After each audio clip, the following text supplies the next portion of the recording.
Just don't full screen me. Full screen. I'm gonna have to walk inside because you've actually burned out my battery in my laptop, Jimmy. You know what? I'm glad that I did that because I think it's time for us to shut down this horrible show. This will make me speak like a Mexican after about 2 shots. So there we go. Pretty sure it's like a food label. You know, when they say, okay, this expires after this amount of time, there's a lot of safety built into that. So you can get away with a little bit longer because this is Tech Talk Taco Tuesday. You can ask us the hard-hitting questions and we can answer them.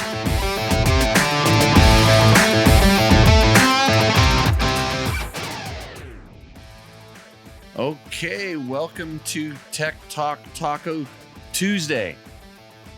Show number 232 from my best estimation. Thank you for joining in to the show. We're live. I got it back on the YouTubes. I fixed a technical difficulty in a matter of seconds before going live, which is awesome. Good to see everybody. You know how this works. You've been around for a while, I hope. Or maybe you're a brand new viewer. You're wondering what we do here. Well, this is a show where we talk about motorcycles and motorcycle-related products. My name is Jimmy Lewis. We work at dirtbiketest.com. You can tell by the name. We're on the internets and stuff like this. Of course, this show is brought to you by some of our amazing partners, most of which is Yamaha, makers of fine motorcycles. We like their dirt bikes. We like their adventure bikes. If we rode street bikes, we'd probably like those too. And we're going to be testing some kids' bikes coming up soon, some TTRs. Tonight, special guest who I can see in the background is trying to make his world look a little better for the live feed. I don't know how it's going to go because I got too much other buttons to push because I don't really have a producer. His show is kind of a mess, but we'd also like to thank Takomoto. We would like to bring you Roosterendo, but nobody sent me submissions for Roosterendo. So let me tell you, you can easily, if we would have had one submission this week, they would have won because it would have been the only one. And you would have got $100 gift certificate from Takomoto for anything you want. $100 just to send a picture of your bike and then tell us, tell us, what you've done to your bike. We'll talk about it. We'll discuss your bike. And then the one that gives us the most pleasure wins. And then you can be a Rooster End. It's really easy. You send it to my name at dirtbiketest.com. It's that simple. My name is Jimmy Lewis. I may or may not be in some halls of fames these days. I'm a washed up ex-dirt bike rider, sometimes journalist, used to be a motorcycle coach, and now I'm just a desert donkey living out here in Valley of the Dirt People. So thank you for joining in. I'm going to get to my Restream chat screen here that's someplace where I can see what's going on. And Jeff Prost asked, am I making Baja great again? Well, I think Score is down there, at least ruining a few roads. So when they're done with that, I will go down and make the Nora course, and that will make Baja great. And Jimmy Campbell says, what's up, Jimmy? There's a lot up. Let me tell you about the show tonight. We are going to talk about the Triumph TF450RC edition that I just got back from Atlanta or somewhere near Atlanta. Super top secret Triumph test facility. We, like a lot of the media, rode the bike. I can't tell you anything. I can't give you any opinions like what I think about the bike. And we talked about this last week on the show. We talked about, if you ask questions, it's 1 wink for yes and 2 winks at the other side for no, something like this. So we'll have that going. That'll be our code word. So that way we won't talk about it. We'll do it. They didn't say we couldn't wink. No, we just can't deliver any information. So next Monday, watch for our awesome videos to drop, all that kind of stuff. So if you have questions, let us know now so we can include that in our videos and our tests. I mean, myself and my special guest, guest Scott Hoffman is joining the show. We're going to see what Scott looks like live. Pretty good. Fixed it. It doesn't look like you're in a dark hallway with a ceiling fan, which brings weird memories back. So welcome to the show, Scott. I think I got to unmute you. This is how this works. Like, there's too many buttons here. So I'm going to unmute Scott. Let's see. Don't worry, I'm a professional. I've done this before. Here we go. No. There's a button here. You can't unmute someone else. You're going to have to unmute yourself. Okay. There we go. Myself. Oh, boy. So tell us how the sound level is, because he's loud in my ears. Scott, welcome to Tech Talk Taco Tuesday. Good evening. So, and I have to do this also to make this work on my side. I have to do a button that makes it go to full screen. Just don't full screen me. Full screen like that. Then that fixes the thing, and then we go to this here, and then I can bring you on the show just like this. No, not like that. You got a lot of stuff going on here. Google, how about this one? Does that work? Nope. See, it's all jacked up. This is why you need a professional to run the show for you. You're a little pixelated on my side. Well, that's your connection, not mine. Oh, let me look. There's, I've got it. It looks good. The internets are working fine. But tonight, for myself, I will be having a little 3 R's tequila, because everybody wants to know what are you drinking, Jimmy? And tonight it's 3 R's. That's which camera is the one that's pointing at me? That one right there. This will make me speak like a Mexican after about 2 shots. So there we go. So Scott, I can't ask you how you like the Triumph. No, you can. Nope. And because we do want to get invited back, but we can talk about all the stuff that they told us in their press introduction. So they sat us down and they told us all about the new bike. Actually, the other thing they told us, this is news to if you are a Triumph owner, they told us that you can get updates for free to your 2025. No, the 24. 24. Is it a 24? Oh yeah, that's the 24, and we're riding the 25. I forgot what year I'm in. I live in the future. Yeah. So that was where you're supposed to pick it up, because you're the one that was paying attention at the press briefing, and Yep. I was just basically any customer that's purchased a 24, the 250, the Triumph is actually going to give you free updates for the 25 updates. In other words, possibly an ECU setting, a clutch, new clutch, and there's a couple other small items. I don't have the actual details because I was paying partial attention at the time. Yeah, that's we're just typical journalists around here. But the program the programs, you're going to be able to take it into your dealer, and they're going to perform all these updates. This way, you're basically your 20. If you bought a 24, it's going to be a 25. Yeah, they got a better ignition mapping setting, and then we want to do this to ours. So you've been riding ours quite a bit, and you had heard, and they confirmed it, that they do have like a better ignition map, and we played around with their tuning tool, which is just allows you to select different maps, and that's the way you would do it. You would have this tuning tool, and they would install the map, or the dealer can install the map for you. And then I guess there was a couple other, I think that's what they're going to do. They're going to give you the ability to do the maps. Is that how it worked? I think they're going to have an updated ECU setting for the 24 bike. But in the future, I believe Git's going to have a special ignition box where you can actually physically do small adjustments, whereas there's OEM box is only going to be able to pick between the 10 maps that they offer you. Right. So yeah, it's a good times there. Let me fix this other screen here. How do I close that? Close that, and I escape this. Exit full screen. Then I can see the rest of my screens. I should put this on the main screen. No, then it would lose itself.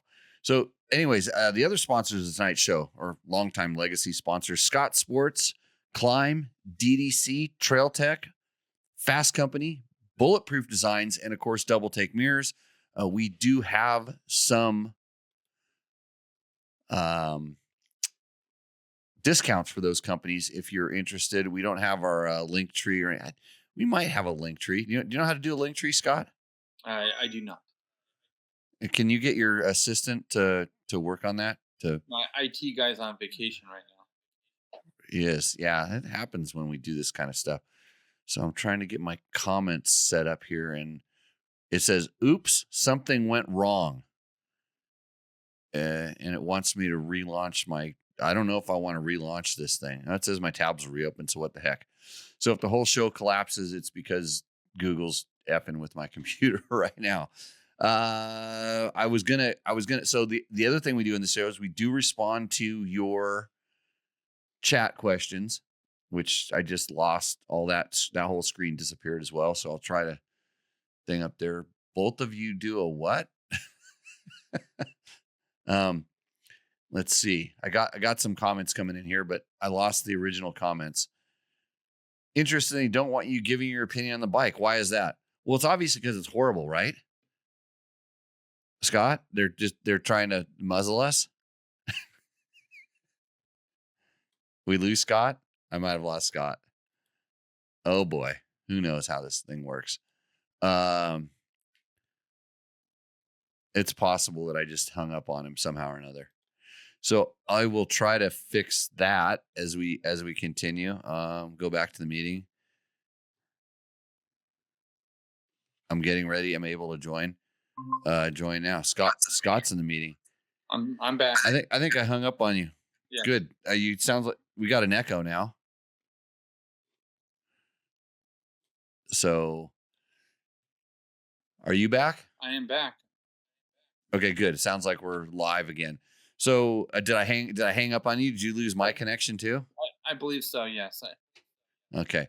So I lost all your chats. If you were in the chat right there and you had questions, it says I can't see on my other screen because it's too far away. It's the big screen with the audio monitors and stuff on it. So no, he had asked Sawyer said, interesting, they don't want you to give your opinion on the bike. Why is that? And I said, because it sucks. And that's not the truth. The reason is because right now there's other journalists riding it and they're doing this for a whole week. And so they don't want the ones that were there early to have an advantage on being able to release the information beforehand. And then also I think that they want to give you some time to work on it other than just rushing the whole thing out. So it's probably more to be fair, but they sent us a lot of, like, they had some videographers and photographers and stuff there. You had the opportunity at this intro, you could ride with Ricky Carmichael and hook up to a Cardo and use your GoPro or your Insta and do like a thing where he talks to you while you're riding. I saw a couple people doing that. I didn't want to be distracted by some guy telling me that you're fat and slow and get out of the way. So I just passed on that. But I did get a little interview with Ricky to help out one of our loyal viewers, Matthew. Bren Lugo says the press release isn't out yet.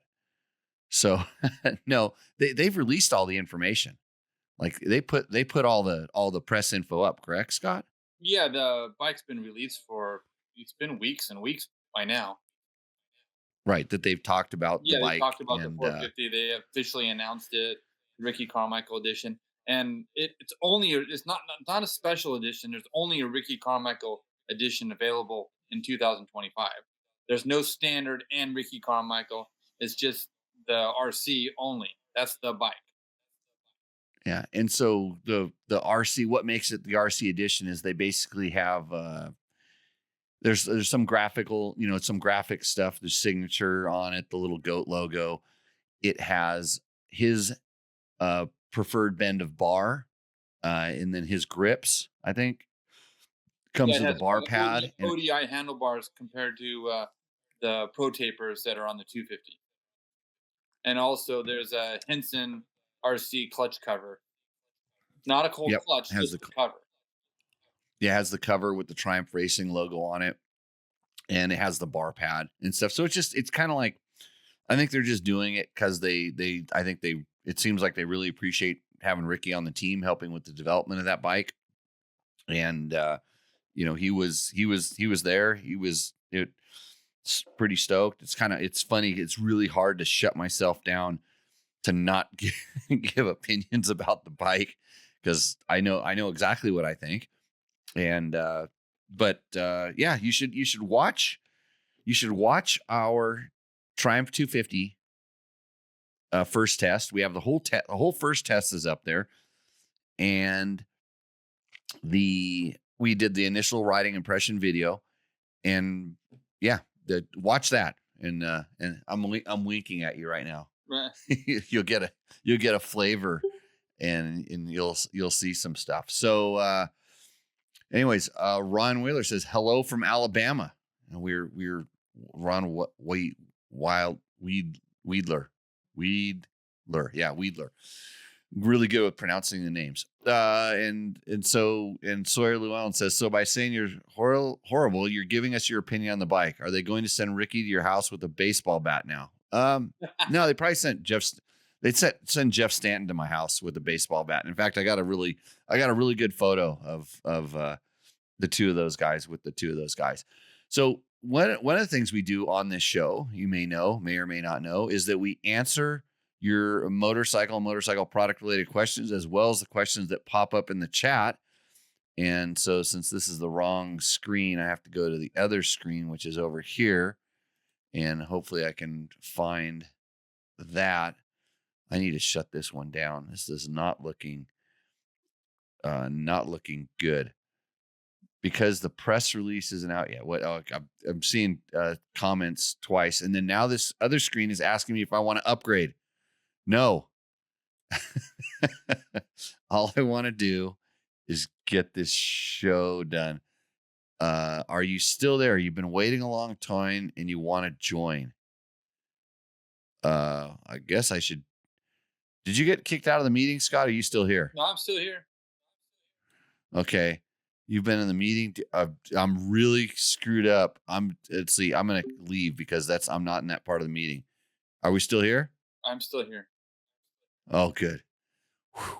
Yeah. Back to now to get to my questions, the comments for dirt bike test. So the good thing is, so we had one smartass, guy that, person. Yeah. That, it was commenting on our Triumph 250 video. And I'm going to get to, I think I can find that comment, hopefully. And then they changed the YouTube things here. So I had his comment up. I can probably scroll down and keep finding it, and I will read it. That's from the TX250 test. That's from the TX250 test. Yeah. And this guy, well, he was telling me how to ride, and he brought Ricky in the conversation, and I disagreed with him. I always disagree with people that the GOAT himself. So I went to the GOAT and I said, hey, had this question come in, and because there was some stuff that was that's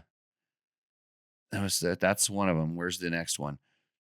There was some stuff that when you're riding these things, you talk about. So I talked about doing a double downshift into the turn, largely because it had been a while since I've been riding 250Fs, and I sort of forgot about having to downshift that. I ride a 125 all the time, and even on that bike, I'll hop on it and I'll forget to drive in the turn. And he's telling me, like, if you would ride like Ricky Carmichael, you wouldn't have to do double downshifts into the turn.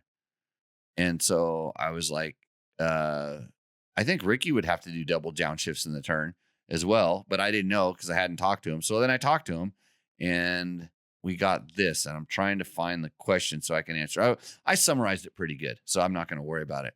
I'm going to go ahead and bring this up on the screen, and you guys get to watch this video and tell me what you think. Okay, Matthew Toes. I'm here with one Ricky Carmichael. I'm not a test rider, though. Yeah, you are. How'd you get this 450 all developed? I know. Yeah. Okay, so I'm here with Ricky Carmichael. Matthew, you say, and I quote, "You don't shift down twice in the middle of the corner, not worthy of being a test rider." Well, I talked with Ricky, and we feel that on a 250F, you do downshift twice in the turns. Well, 100%. I know for sure I was at Gatorback, without a doubt. But that's not always common. But yeah, I did downshift twice in the coming into some corners. But he's claiming I shouldn't downshift twice. But I'm why? Because I'm fat and slow. No, and you should do it before you come into the corner. Well, yeah, definitely you want to downshift twice. Yeah, not in the middle of the turn. I didn't say. I said, in the test, I said sometimes, and in this, and I talked with Ricky about this. Sometimes when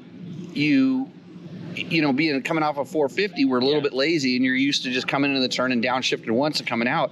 And on a 250F, I had to remember to double downshift. Dude, when I was there, I was having to do the same thing. There were several times when I'm like, man, am I in second or am I in third? And then, of course, I was in third, so I had to hurry up and downshift. But that's common, especially for someone like you or I who most of the time, I don't want to speak for you, but I'm riding the 450, and so I'm just so familiar with that. Yeah, you're just doing kind of out of habit, and you do it a couple times, you bog coming out of the turn, then you remember the next time, okay, double downshifts. That's right. Okay, but here's the other part. Yeah. He says, I need to watch Ricky Carmichael going around Gatorback Cycle Park, no dips in power. He's doing 65 miles an hour all the way around the track, and it's you as a bad rider, not the bike.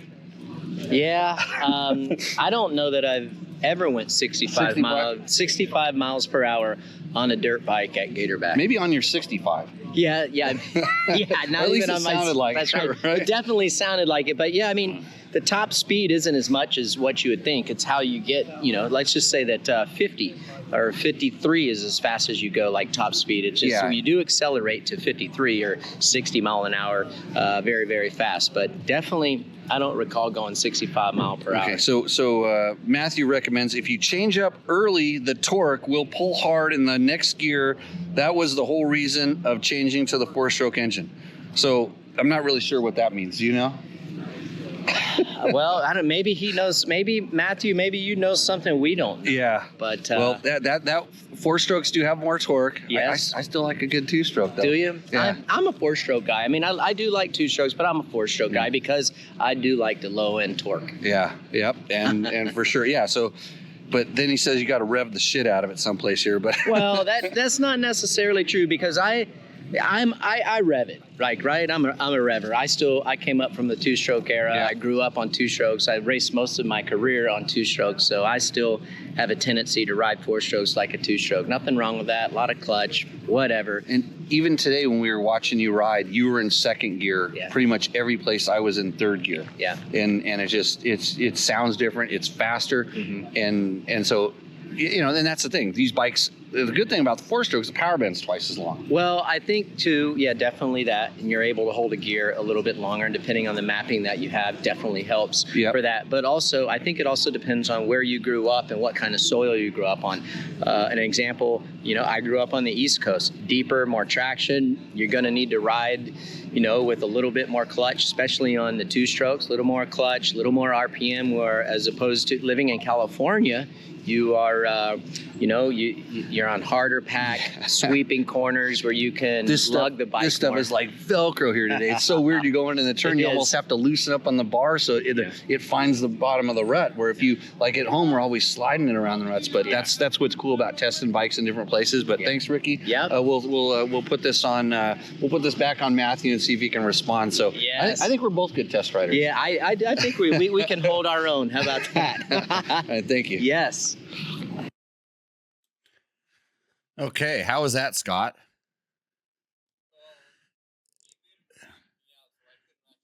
Her face is just talking.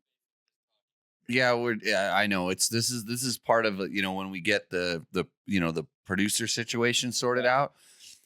That then we'll have it all wired in. But basically, you need to put that clip on YouTube just by itself. I should. Yes. Maybe I'll tomorrow when I'm trying to stay awake and I need to go riding tomorrow. Did you? Hey, I mean, are you sore? I'm a little sore, but I can't believe Ricky was out riding like a maniac there the whole time yesterday, and he's going to do that day Yeah. in and day out. It's probably just normal. It's just like it's like, Janie's out there yelling at him. He's got to ride again. But he seemed like he was it. It honestly seemed like he wanted. It wasn't like anybody was forcing him to ride. He was wanting to get back out there and go at it, which is pretty cool. And I think I overheard him saying he's about to turn 47. Really? Yeah. Yeah. That wouldn't. Yeah, that wouldn't surprise me. The guy still hauls. I mean, I remember when 47 was an old person.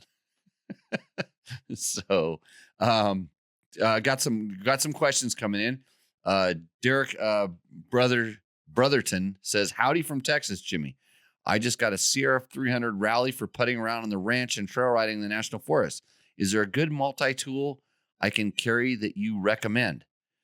And so the answer is yes. There's a couple different things. If you're looking for something really small and really compact that does a lot, Motion Pro has a thing called the MP tool. And it's a thing that goes inside of a little zipper. And on Dirt Bike Test, we have a thing. Scott could probably go in the chat right now if he knew how. And he would, like a good co-host, kind of like, remember that kid Logan we used to have in here? Oh, yeah. Okay, so Logan would actually be able to go on a Dirt Bike Test and he would search it out. Because if you search on Dirt Bike Test, it comes up, you search MP tool, that test would come up. It might be a test, might be a video or something like that. And then all the information is there. So that's the number one thing. If you want something really small that can do a lot of stuff. But now there's companies that make kind of purpose-built toolkits for the bikes. And there's a company called Cruise Tools that I've done some stuff with, and they have like sort of brand specific tool rolls. And this is what I carry like on my Tenere. And then I have one that's a KTM kind of, they call it a European metric specific kit. And then I have one that's sort of it was like, I don't know if it was a Yamaha specific kit or a Japanese OEM specific kit, but I started with these. And then I take those and carry them around. So Cruise Tools is definitely one. And then Motion Pro has like this small tool. And I would actually carry both of them because you can, a lot of times having sometimes two of the same things, you can kind of invent tools out in the field that you might need. And be prepared, because one of these days in the shop, it won't be today in the shop, but that might be the name of the show. I am going to open up my what I'm carrying in my toolkit. I have to change out the current backpack that I'm going. I have to move into a new one, and I was just going to take it just raw dog the way it is. You're going to see what's in my toolkit, and then I'm going to move it to the other one and kind of rebuild it. But also on Dirt Bike Test, speaking of this thing, toolkits, a while back we did basically a whole thing on what's in your backpack. And so that might be up on Dirt Bike Test also. So you can go there and check that out. And then you'll get an idea of not only what I carry. There was a couple of people that submitted to that little contest we did and had some really good ideas on things. And then you can just, find out what you really need and what you don't. So Jimmy, doesn't that kind of depend on how long your ride is, on how much weight you want to carry or whatnot, how much fun you're going to have? I mean, how long are you going to be out? How much, what are you really going to break? And like, when are you going to break something where a tow rope is the best thing to carry? So it's all you need is a tow rope. And if there's not somebody else, but if you're by yourself, tow rope doesn't do a whole lot of good. Then carry a satellite phone or an inReach, or make sure your phone works. There's lots of different things. But yeah, Derek, go over to dirtbiketest.com. Just search toolkits and backpack and things like that, and you'll get some info on what we've done. I mean, we've been doing this for 10 years now, right, Scott? I believe so. I think you reminded me that the other day.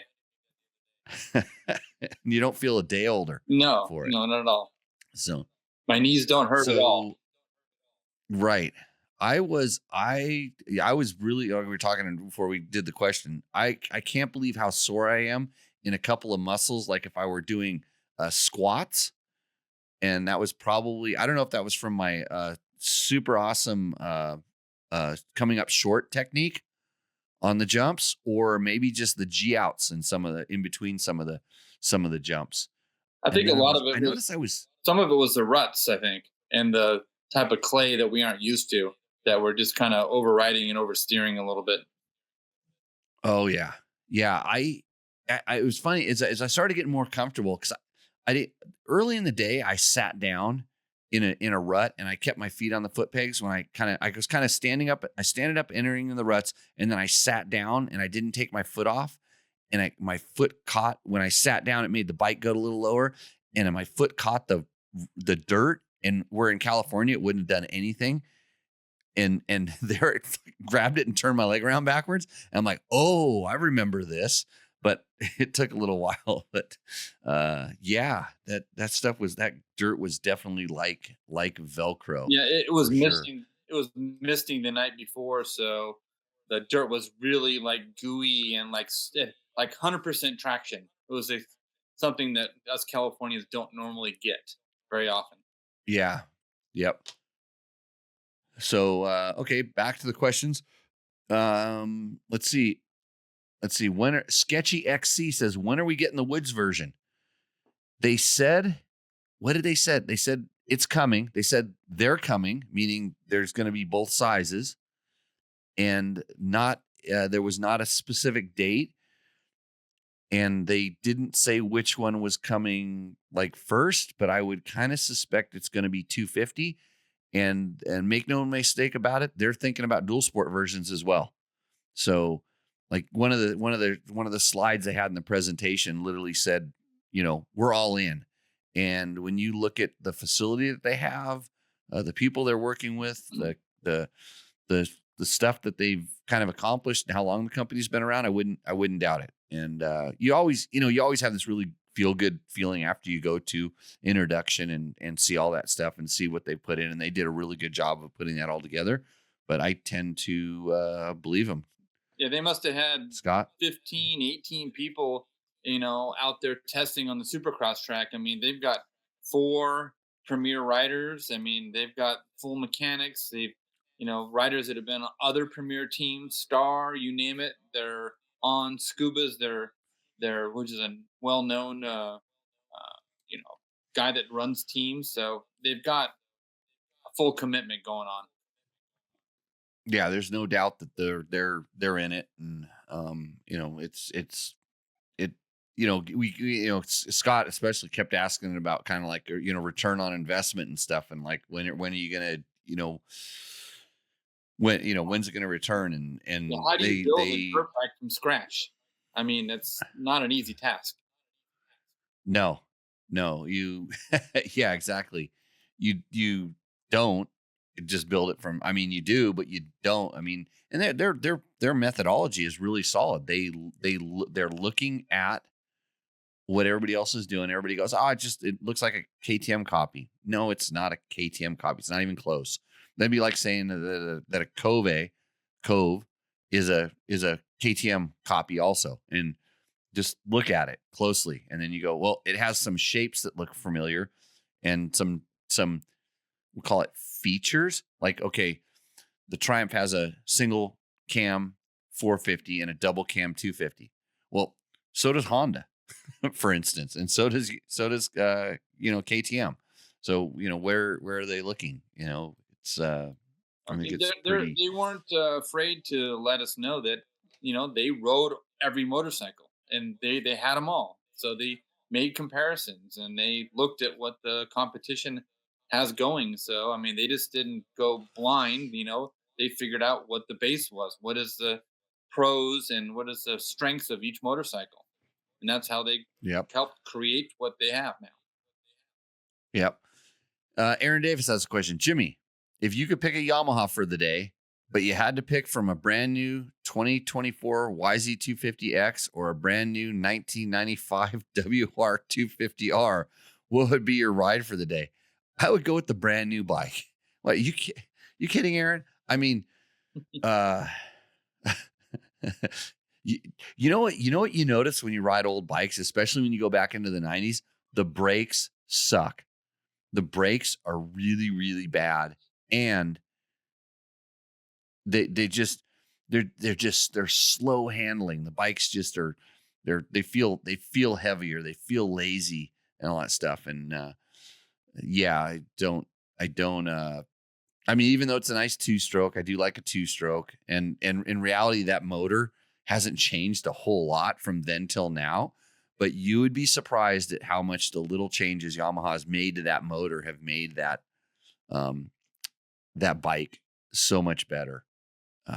No doubt about it. Blue Crew, go buy a new one. I'm pretty sure that you're going to be able to get really good deals on dirt bikes here in the thing. And Chris Reel, for the perfect toolkit, service your bike and change commonly broken parts using only your go tools, is what he calls it. So he's saying when you're working in your shop, use your toolkit. And I suggest this all the time. Use the toolkit you carry with you and see where you run into problems, when you're working on common things. So I'd like to give a quick shout out to one of our favorite sponsors of this show, partners of the show, DDC chain wheels. These are awesome stainless steel Delaney drive components. They make them for most of the modern dirt bikes and some of the adventure bikes. Still trying to get them, make them for the Tenere. But our very first sponsor decided to sponsor the show before I even knew we were doing it.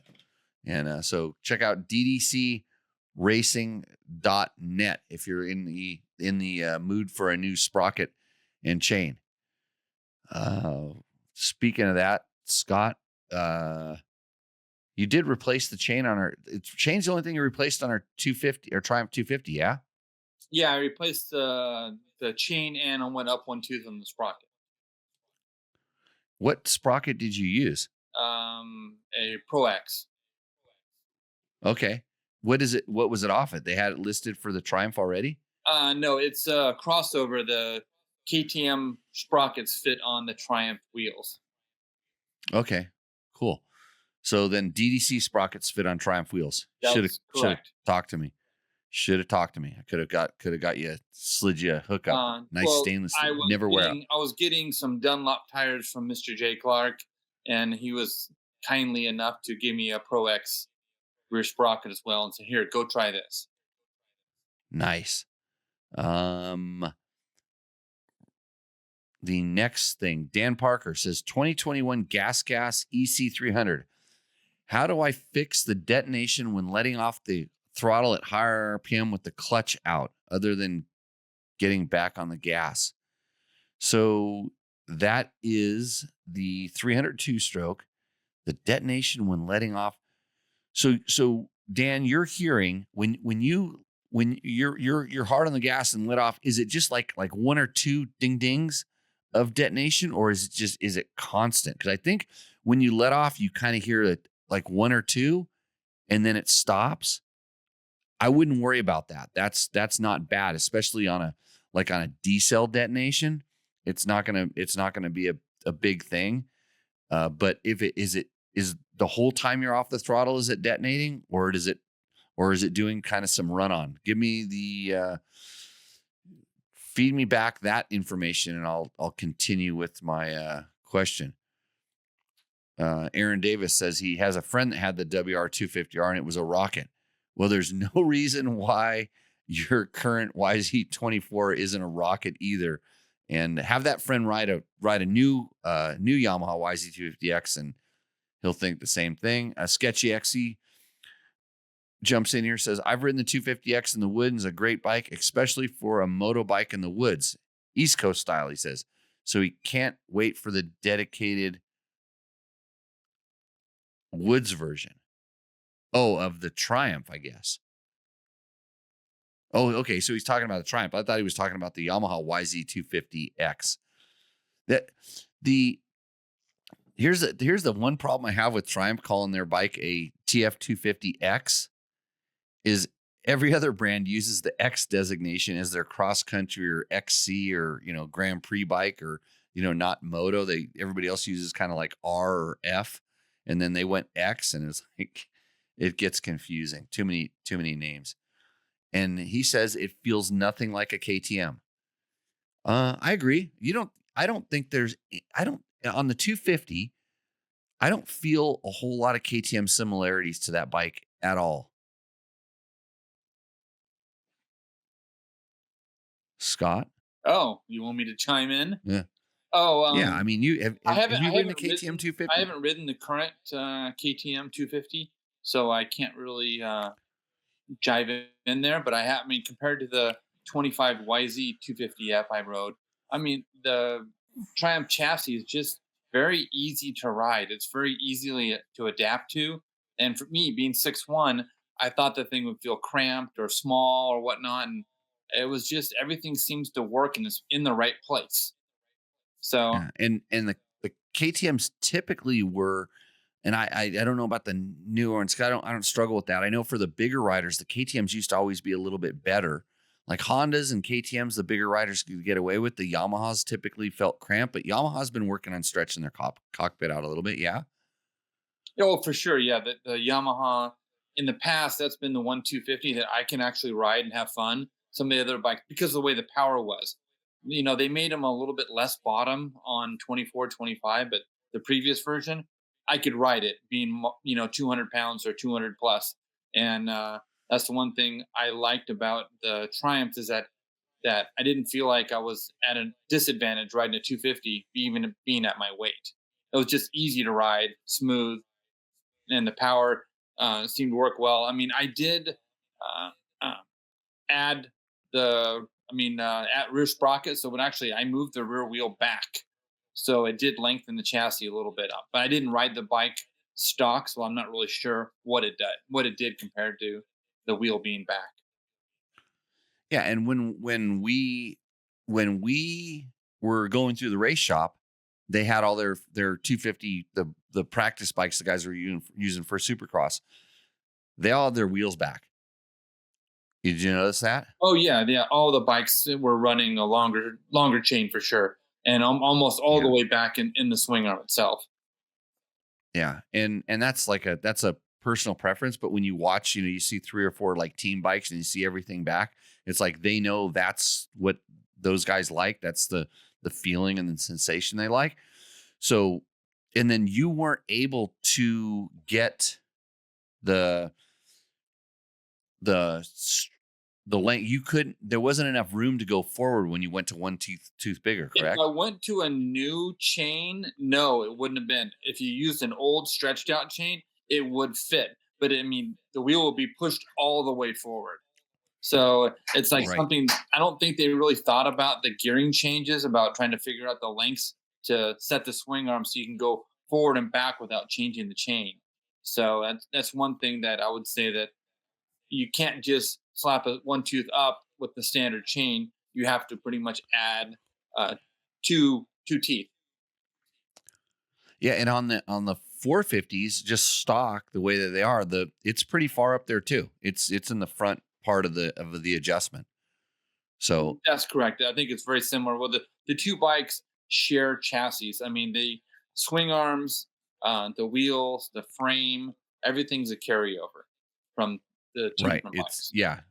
It's the same. It's like they made a chassis that's going to work with both, and the engines, which are completely different, both have the same engine mount points and all of that stuff. So the frames are technically interchangeable. You can put a 250 motor in a 450, and if you really not that anybody's going to do that, but they didn't even change the bottom cradle of the frame. It's basically a carryover for both bikes. Yeah. So next, let me go to next question here. I've lost I got to figure out how to make this work better. I got an idea now. I need another screen. I need a fourth screen here in this this thing here. What if I carry this thing over here? Oh, that could be disastrous. So yeah, they're agreeing that the naming is a little bit off. Let's see. Dan Parker says, I say 3 or 4 aggressive Michigan trail riding. Where were we talking about 3 or 4?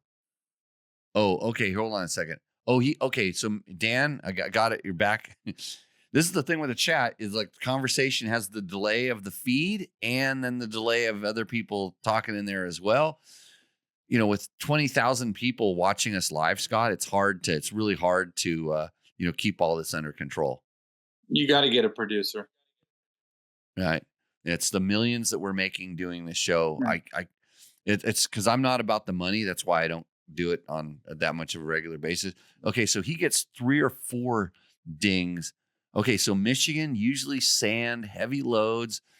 And then he's letting off and it goes, because out here on the Austrian fuel injected 300s, fuel injected meaning TBI, TPI.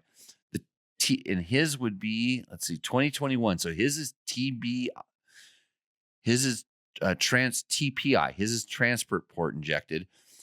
And I get 2. I get ding ding when I'm in like a deep sand wash. I don't think I'm not too worried about that. Those if it kind of pushes you into the turn. So here's the thing you can play with that I would play with is since that bike has the you still have the ability to adjust the power valve and you have the ability to adjust the idle. See if you can lower your idle speed down a little bit. And so I do idle speed first. Lower your idle speed down and see if that helps, and then pick your idle speed up and see if that helps, because it kind of really depends on how the sensors are. And then I've also noticed that sometimes just even replacing the crankcase pressure sensor in that bike will sometimes cause like small changes in the way that it works. So try the idle speed and then play around with the power valve. And same thing, do like a half a turn in each direction from where it's at and see if that fixes it. Because those things make a huge difference on that bike. You know, the idle speed, and even on 2 strokes, I tend to run, because I do like a little bit of compression braking. On 2 strokes, I tend to run them so they almost idle, but they don't idle. So that's kind of one of the things. And then the power valve, what it's doing is when you shut off, depending on the RPM, that power valve can shut down right away. And all of a sudden that boosts the compression and increases the heat inside the cylinder. It's already kind of hot there, and it kind of helps it stay a little bit hotter. And that might pre-ignite the next couple of charges of gas until it kind of all synchronizes. So hopefully that helps you out with those items. And Jimmy, is that a lean condition, or what is it when you're on a fuel injection? That's a good. I don't know that it's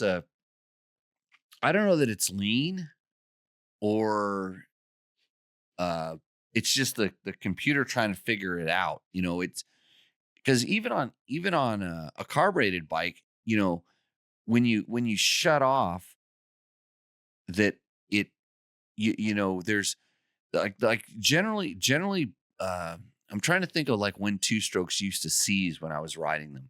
Like you'd be wide open, and then you would shut off, and then you would come back on, and it kind of created a lean condition.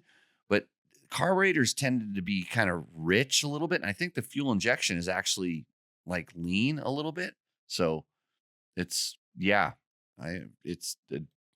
I'd have to. It's one of those things. Like, I'm sure if I had the bike, I'm trying to get this screen to go back to normal.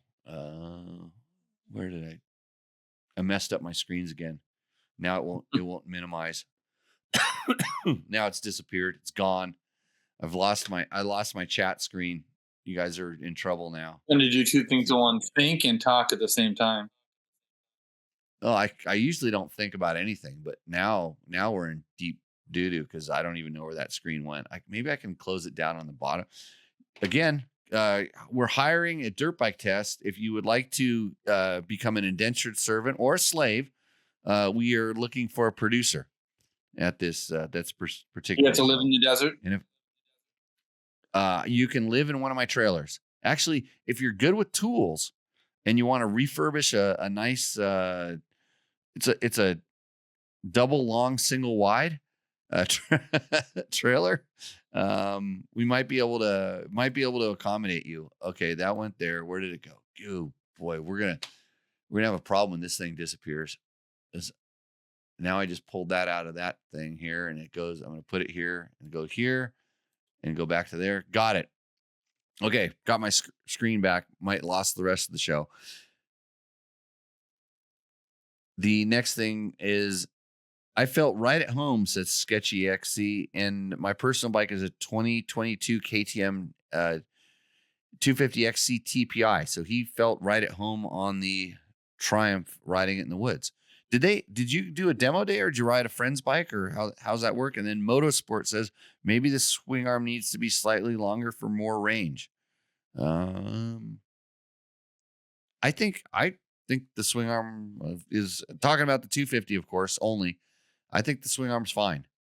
I mean, I just moved the wheel back because I needed to change the sprocket, and it just was what happened. So I was just trying to. But you liked it better when you moved the wheel back. I never rode it stock. I just put the gearing on it. Right away you went to gearing. Right. No, I think I rode it once. I rode it once, and I was like in between second and third, over revving second. Third wasn't on it enough because of my weight, so definitely the sprocket made it way more fun to ride. Yeah. For a heavier guy, I could see that. I mean, no. When I rode it, I don't think. I was it was at Glen Helen, but it was pulling the hills really good, but I never found myself to be in between gear. But Glen Helen had a lot of roll speed. I think if there would have been any like tighter turns, I could see where I might have liked that one tooth up. And then I did talk to Jay also. Mm. That's a Dirt Bike TV Jay. You can go over there. He's got a podcast too. Almost like this one, except it's not as good. There's no way he has 20 million viewers like we do right now. Okay. Hey, so there's one other thing, Scott. I just want to talk about like when we were out there riding at this Triumph intro. We can't talk about how the actual bike worked. Right, how the bike worked. Mm-hmm. But I want you to know that when you're dealing with dirt bike tests, you're dealing with, high level professional testers. Okay, Matthew. That's not the way. We got to shut this one off. Don't want to do that. So I have a thing here. Oh wait, no. Don't you have any video clips of Ricky riding? I think I shot a couple. No, I looked. I know. Well, most of the time you were shooting me, and I could see how you could get the two of us confused. No, there was one. Well, yes, this is true. But I did shoot a clip of Ricky. I did, and put it up on my personal Instagram. There you go. There's Ricky. Okay, so now I'm showing. Oh no, that's dangerous. Okay. Right there. Who's the guy? In the red? So, well, I just want to. I just run this little slideshow here right now. So, the guy in the red is Scott. And the guy in the more Dayglow orange is me. And I just want you to see the difference in the, so there's the Triumph guy riding and there's Scott riding. And then there's the Triumph guy turning and there's Jimmy turning. Right. You see, we're using the aggressive lean angle and then Scott's doing a really good whip, just like the other guy. Yeah. So that we're testing it. Unlike those other guys that test it like pros, we test it like real consumers and vet riders. You know what I mean? You're not impressed. Oh, I'm impressed because I look impressed. Almost like I can know what I was doing. Does your whip your whip looks way closer to his whip than his turn looks to my turn? Well, I felt I was whipping it like him. That's how I felt in the air. Right. I thought Yeah. my wheel. I kind of, I thought my rear wheel was over my head. To be honest. yeah. I was almost in that turn. I swear I was almost dragging the handlebar, and my leg was almost in front of the front fender. Yeah, with the toe pointed in, everything, all I the think stuff that all I the caught you on the exit though, so you were already standing it up. Earlier in that turn, I think you were dragging. I was dragging the Yeah. handlebar. Oh well, thanks for helping me out there. Lucky I didn't go through the photos. I didn't go through the photos that much deeper to figure that stuff out. But just when you are realize who you're getting your information from. You don't want your information from somebody that doesn't ride like you. So these are That's important things. the one thing at the intro, I even asked that question. I go, "You've got all these fast dudes doing your you know building the bike," and I go, "What about your demographic?" And they actually came back and they said, "Yeah, we do have uh, a variety of weights, a variety of speeds. They all give input, and it's not just about that." And Ricky even said that he knows kind of what people want, and he tries to think and ride at there and try to give the people what they're wanting, not necessarily what he likes specifically. But then again, If you yeah, Yeah, that video we played earlier, right, I compared myself to Ricky. I said, I ride just like you. right. No, of of all the bikes, Ricky had some of the most awkward, weird setup bikes known to man. I mean, second worst motorcycle factory bike I'd say I've ever ridden was one of Ricky's bikes, and we talked about it, and it was kind of funny because he corrected me. I thought it was his 4-stroke, but he actually corrected me and said, no, that was the 2-stroke when I had it set up like that. And in you watch him ride right now, he was on a stock bike. He didn't have his handlebars swept back, which was what he used to do. He didn't have the sag all squatted out. And for sure, even when we were talking to the technicians about like, yeah, there's personal preferences he has, but he's ridden other stock bikes and learned from all this other stuff. And it's like, yeah, if I wanted to put my influence on this bike, these are the directions I would go. And I think that's what they started coming out with, that's what they explained. And so one other screen that I have that I wanted to share is we have, let's see if I can. Yeah, Ricky also said that, Go ahead. when he came into the project, nothing was made. It was still a concept on paper. They had ideas or whatnot, and they went out and between him and Tedesco, whatnot, and they pretty much helped develop this bike from the ground up, and they just kind of put their input, what they were looking for. Yeah. And when they started doing this, and why doesn't the presentation pop up? Uh-oh. Let's see if I can bring this thing up here, get it up to here. Where is it? Maybe it disappeared. I don't have that. Due to technical difficulties, Tech Talk Taco Tuesday is a failure. I wanted to show the screen they had where they showed us the power band of the 450. They showed us a torque curve, and then also a torque curve and a horsepower curve on the new bike. And I can't comment on it, but I wanted to throw it up there just because I think it's good. It's good to see. I can comment on all I want, but I know too much now because I've actually ridden it. Let's see if let me give it one more shot here. Presentation. I'm seeing blank. I know, so am I. PowerPoint. Oh, because you know what happened? Because I reloaded the stinking screens up. It pulled it out of the. Hold on, I can find it someplace here. You got anything else? Do you have the chat up, Scott? No, I don't. I wasn't sure exact. I saw it up earlier, but I didn't.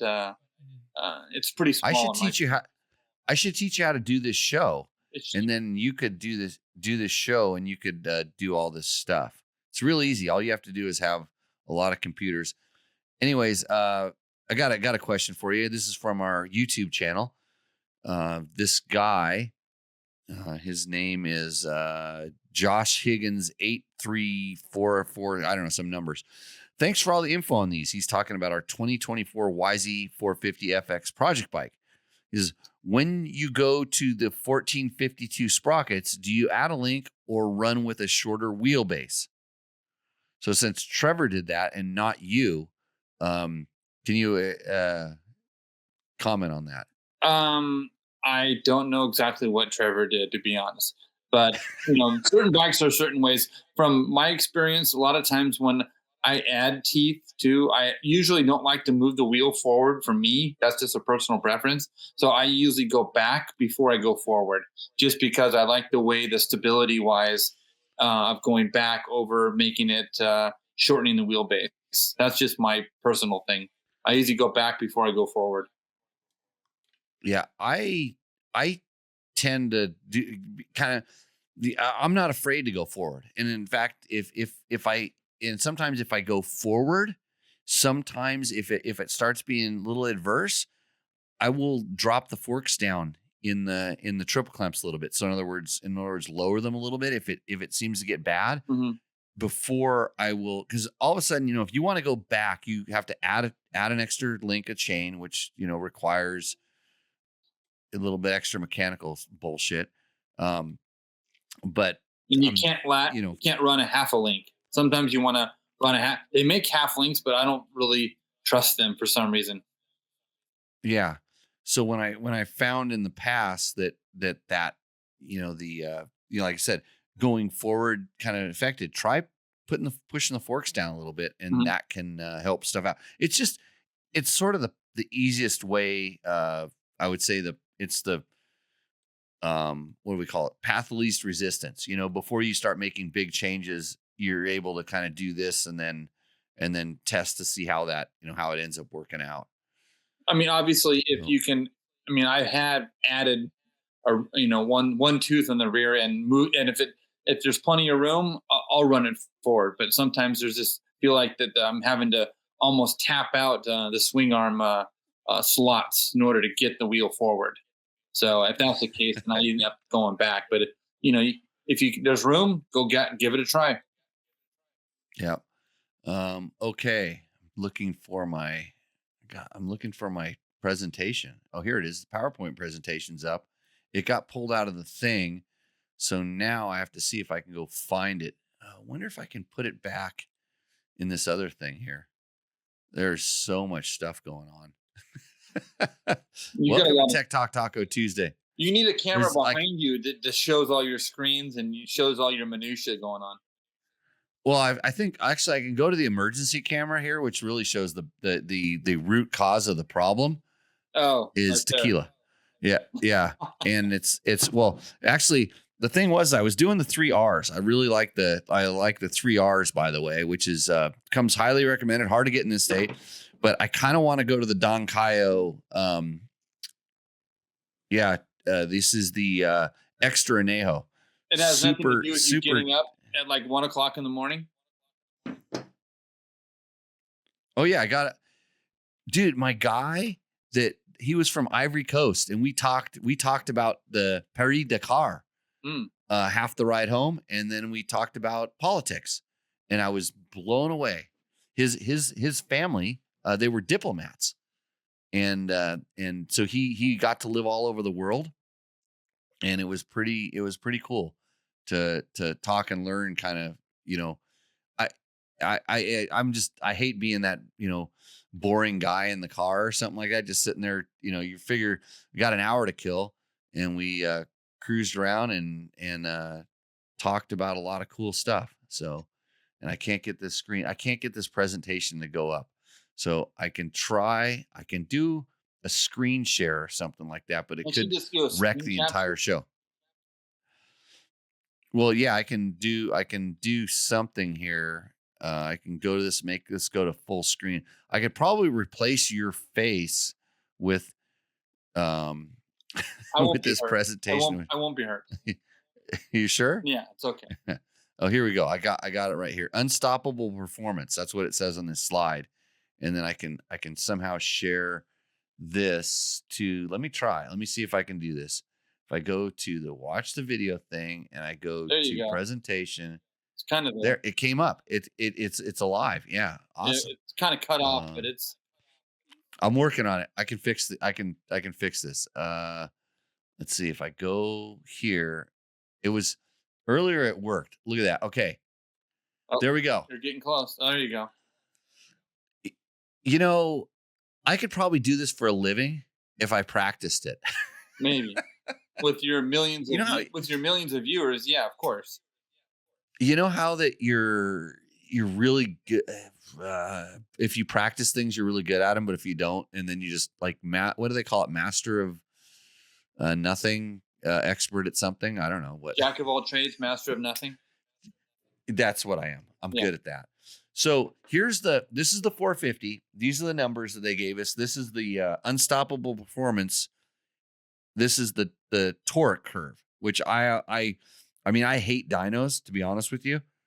And we don't ride dynos, but and in our video, I know for sure I'm going to get into the tunability of the bike with the different maps, because that was the one thing I spent a lot of time trying different maps and learned quite a bit about it. About what they did, though. I know I can't talk about what they did, but I did try them. Yeah, this is a fact. So this graph, I can't really comment on it, but you just look at it and then you can see it. I'm going to scroll up to the horsepower graph. So you get up over here. If you have questions, you can ask them in the chat, and then we'll go back to our super top secret winking. You know, if it's a double wink with the right eye, that means yes. And if I one wink with the left eye, that means no. And you have to understand that I don't know the difference between my left and right. And then it could be backwards on your screen, so don't get confused, if you know what I mean. So those are numbers. If you wanted to do that, that's the information we were given. So with the unstoppable performance. So I'm pretty sure so we're dropping this. I'm going to do the video and you're going to write the words. Yeah, that's the plan. Well, then you're going to throw in your insights that might not be the same as mine, but we'll cross that path. Right. Well, we're pretty on the same page, I thought. Oh yeah, of course. Yeah, exactly. Yeah. We're on the same page. Can't talk about it unless somebody asks in the chat, which I've lost my chat screen again, Scott. So I have no idea stuff everywhere. What's going on in the chat. I'm going to find it here. So get rid of me. Well, okay, I'll get rid of you. So I'll just go back. Just this there here. We go. And now there's something about a secure video conferencing that I need to be doing. Yeah, let's see how it works. Where did the damn restream thing go? Here we go. Okay. Here we go.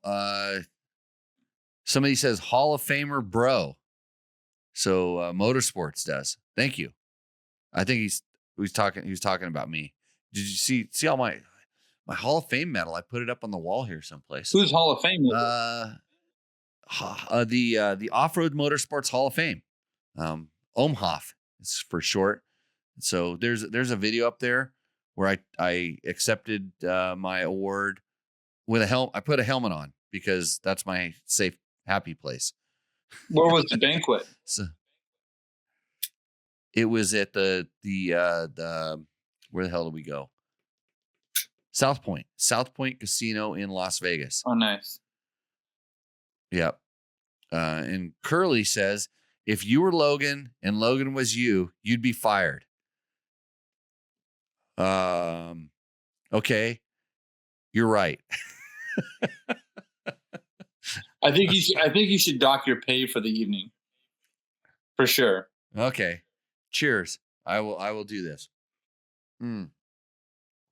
So Seth Waterfall says, what's the best way to learn about road books and get into rally racing for someone who lives in the Pacific Northwest? So Seth, the best thing so search the interwebs, and there are definitely some guys out there that give you kind of the how-tos and the basics. I know the guys it's the guys that do the Rally Blitz, RB Nav Pro software. They have a company called Pepe Rico. So it's PEPERICO. They make some It's the best. For me, it's the best tools that you get the super high end waypoint and roadbook reader. It does all the stuff without some of the complexity of the all-in-one units. You can put them on iPads and make the stuff work. I don't know. Now I'm completely running out of names, but one of the guys did some videos on their YouTube channel, and I'm pretty sure there's links someplace to him, where he talked to a few different guys about how to get into this. So that's a really good resource. And then if you go to rallynavigator.com, they have a lot of resources on how to do it and get in, because I'm ridiculously expensive. You pretty much need to come with a budget. And we always say budget when you want to come and talk to me about this thing, because I work with teams and high level guys that are professionals, and I've had guys that want to come and do that, and generally it's a little bit overwhelming. Mostly it's not because they can't learn it, it's because they don't want to put the work in that's required to do it. It's like me riding at the motocross track yesterday. How long did it take me to do that jump, Scott? I think it was like 6 attempts and one short. One big short. One big short. Yeah, it was a big short. I didn't see you disappeared. I'm like, did he flip sideways over the bars? And I was glad you wrote it out. Yeah. So I knew it before you did it. Yeah. Oh yeah. You told me when I rode back around. I said, I just. Why'd you let off? Let me equate this to people wanting to come, and they want to come and do like the rally training out here and do this stuff. It's like, I give you all the information and you have to go and work with it, and you have to practice and practice and practice and practice. Because when you come out here, I expect that you've practiced a little bit. So it'd be like me going up to do that jump. Like, I don't do this all the time, and I hadn't been practicing. I kind of know how. And then what happens the first time? Complete failure.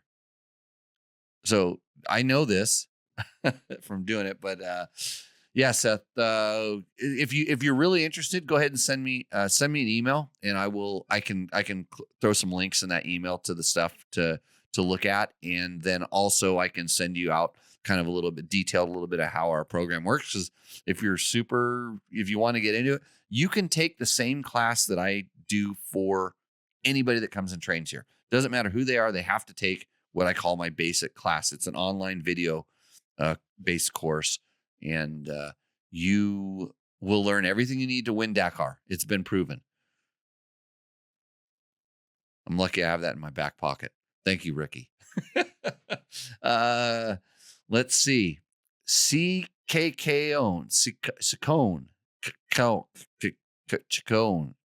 I don't know how to say it. Love the Beta 300 piston video. Got there late for this one. Seems we're still having technical difficulties, so maybe I'm right on time. No, this entire show is nonstop technical difficulties. We've dropped 267 frames. That's 0.2% of the show. We're streaming at a good high kilobits right now, which is okay. And I've wasted an hour and 19 minutes of Scott Hoffman's precious time. It's okay. So Scott, it's okay. Because what time did you have to get up this morning? I got up at like 6 o'clock. So 5 their time. Right. Which is like 2 a.m., 2 or 3 a.m. us. That sounds good. And now I know things are happening, because your feed that's coming into me is getting a little bit ugly. It's probably because Jerry Bernardo is in the chat, and he just threw out a full-on what's up to the FAHQ Nevada group. That's right. Representing. If you want to know what it is, check out Fuck You on Instagram and Facebooks. And when they drop awesome shirts like what I'm wearing right now, and or hoodies, I got a really bitchin' hoodie from Jerry not too long ago. Check out their stuff. And if you're afraid to drink tequila, you can always read this book. So this is Jerry's book coffee brewed with a graveyard mist. If you're a friend of some of Jerry's writing, you can always do that. I also like to thank our sponsors, companies like Bulletproof Designs that make awesome products exclusively for me. This is the wooden front disc rotor protector. Scott, do you know about this? I do not. Baltic So wood? What? I guess it's maple. It's a rich maple is what I was told. But I'm a big fan of these front disc protectors. In fact, people used to try to hide them when they'd send rooster endos. They'd position their bike so I couldn't see that they had a front disc protector on because I would talk about them. So they made this. This one's 3 ounces. It's only 3 ounces. You can burn it. It's biodegradable when it's done, and it floats. So it would help, like if you're going across a water crossing with your disc protector, this help it. So Bulletproof Designs will not sell you one of these, or maybe if you're an influencer on the internet, you can probably get one because all the influencers are probably going to copy me now and want one of these. But good times. And speaking of that Beta 300 piston, here it is right here. That Beta 300 piston is sitting right here in my greasy little hands. How many hours? And someone I think is, I forget, but like between 40 and 60, somewhere around there. Maybe it was 60 to 80. I don't remember, but it's almost like this KTM piston here. Cause this is Tech Talk Taco Tuesday. You can ask us the hard hitting questions and we can answer them. Because we actually, we don't just shoot photos of hot chicks on leaning against our bikes and say they're awesome. We actually test and do these kind of things. So Galfer is checking in. Hey, Mark, how's it going? They should check out my, we need to have them check out. I need to know those shop mats, the carpet rugs, because something spilt on mine and it was my fault. So, okay. Sawyer says he's stuck around for this long. I pestered you and Janie back in May. So I figured I'd ask again, is Paul Neff going to be doing JL riding schools in Cispus in 2025? Sawyer, sorry, but I'm going to tell you the answer is probably no, because we don't even know if we're going to be doing schools in 2025 as of right now. If you had any idea the rates I got from my insurance company, if you think I'm expensive now, you should find out. I can't even afford to have insurance. So it's ridiculous. And then he says, somebody said, Mark says, excellent. Good. Thank you. I'm going to give him a call. We're doing negotiations right here live on Tech Talk Taco Tuesday. If you would like to support this show, just send a bucket of money. That's the only way we work around here with our sponsorship. A bucket of money and lots of product because we burn through that stuff too. You don't have one of those Patreon accounts or whatever they're called to help support your craft? OnlyFans. OnlyFans? Okay. And then the grinder, we sometimes mention that, but it's a different thing. So, okay. We got to get back to the hold on a second. I'm trying to find, I was working on getting here we go. Our questions. So somebody's asking about the AJP test that we just did. What about original replacement parts? Are they easy to get? And are dealers in Brazil? Any? Says Big Orna Films. Films. Good question. Since I haven't been to Brazil this week, I didn't really get around to checking out the dealer thing there. I know in the United States that a lot of these companies, actually Triumph even talked about this. They talked about how they're really working on their online, the ability to get parts and get parts shipped to you pretty quick. So I don't know about getting the original replacement parts from the AJP. I know their importer has been doing this for a while. In fact, the guy that was doing the importing for the AJPs was the one that took over the importing of parts for Gas back when Gas like kind of disappeared, went bankrupt, was in between some things, and you were still able to get Gas parts. So this guy knows how to do that kind of stuff in the US. So, but as far as Brazil goes, I don't really know. This one is for you, Scott. It's from Kieran Esponder 6618. I'll do my best here. KLX 300, no tiene respetitos en Argentina, no compren. Mi compre una y la consecuencias no tiene respetos. Necesito el giro transisto izquierdo. That's, I'm going to guess. I wish Victor was on here because he could probably do my Spanglish pretty good. You don't have a translator on your chat? Well, so no, Logan used to do this like live on the show. Mm-hmm. Speaking of Logan, who I probably could have got. So Logan's Jimmy Tyler picked me up from the airport today, and I thought I was going to see Logan in the office, and I was going to suggest he come back and do a reboot on Tech Talk Taco Tuesday, but he was out working, which is kind of strange. But he would have figured that out. But I think he wants to do something like a shifter. He's talking about buying a shifter. He can't find one or something. I don't know. So that would question for you. Can you answer it? There's usually aftermarket shifters for almost most bikes, but the English to Spanish, I don't know the translation exactly, so I can't say specifically. But you know, almost all those bikes has aftermarket shifters and brake pedal for those things. I will tell you that if you were, I don't know about Argentina, but let's say you're in Guatemala, Costa Rica, and you're riding one of those bikes, because they are, and if you're on a 300 down there, you are a baller, by the way.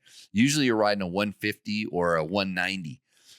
And it might look just like a Honda one or a Kawasaki one, but it's going to be a Zing Zang or a Juju or something like that. One of the hottest products on the market down there is a little rubber tip it's like a condom that you slide over your shifter, because when you're riding in your flip-flops, because it's so hot, the shifter will burn your toe. And I got one. It's a Pro Taper product. You probably didn't know that Pro Taper actually makes these, because it's Pro Taper labeled and branded. It's a Pro Taper shifter condom that my buddy brought me back from Guatemala. Are they available in the US or no? I have one that I'm willing to sell. It's, since it's imported, there's going to be a lot of taxes and duties on that. But yeah. So next question. On our 2024 Beta 300RR test, Cat Ben says, how many turns out in the fork preload do you suggest with the clicker settings you shared in the video? How many turns out on the fork preload? So he's talking about turning all the way in and then coming out. That's good that he's doing that, thinking that way. I don't recall. More than likely, I would say start at standard, and then, here's the interesting thing about and this is why, I like to give suggested settings, and it's amazing how many people will actually go out and try them. But at the same time, if you forget something like that, like it's probably because it was standard. We left it standard on the fork preload. And the cool thing about fork preload, it's just a real easy way to make a quick adjustment, and it's done with your hand. You don't even need a tool. So don't be afraid to take it and turn it all the way in and go ride around like a little kind of like a place where your bike doesn't work that well, and ride it around, and then turn it all the way in. Figure out how many all the way in is. Like, let's say it's 2 turns from where you're at, and then turn it all the way back out and ride it around again.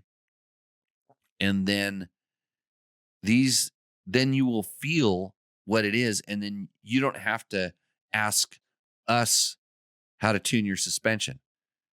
It's good that we can kind of give you a baseline, because a lot of people will just put it in and go, oh, it's better. But they could definitely make it better for themselves. Do you tend to agree with me there, Scott? Oh, of course. You always want to start out with stock, because just by taking someone else's settings, it's the same thing with suspension valving. Just guys that take brand new bikes, and I'm sending myself off. I'm all, why? You haven't even ridden the bike yet. Yeah, but it's not right. I'm like, what? No, ride it first 5-6 times, maybe even longer, before you decide what you want to do with the thing. And always write down your settings. Start with stock and make sure, because you get lost so easy. You start clicking around until next thing you know, you're like, where was I? You got to go back to base half the time. Yeah. If you get lost. Yeah. Yeah. And I've done it. I've done it before where I've got lost. That's what I do. I go back to stock. Generally, when I get a test bike, one of the first things I do with the test bike is I write down the stock settings on the shock and forks. I literally take a paint pen and I write the marks down. It's like, okay, this one's 6 and this is 12 on rebound. And then that way it's always right there and it's easy to get to. So Dan Parker has a question for us here he's coming from the Facebooks. Thank you, Dan. He says, what do you recommend for a durable, large, oversized brake pedal tip for a gas? He crumpled an Enduro Engineering stainless tip, and I don't want to replace it so quickly again. So what I recommend is that you don't hit things that cause your brake stick to crumble.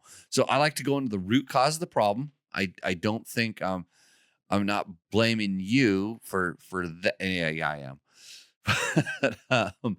If you're crunching a stainless steel one, well, the good thing about it, the steel ones, they tend to crunch because some companies make some aluminum ones. This is something I very rarely ever had to replace in my riding. So I'm not super familiar with the different manufacturers of.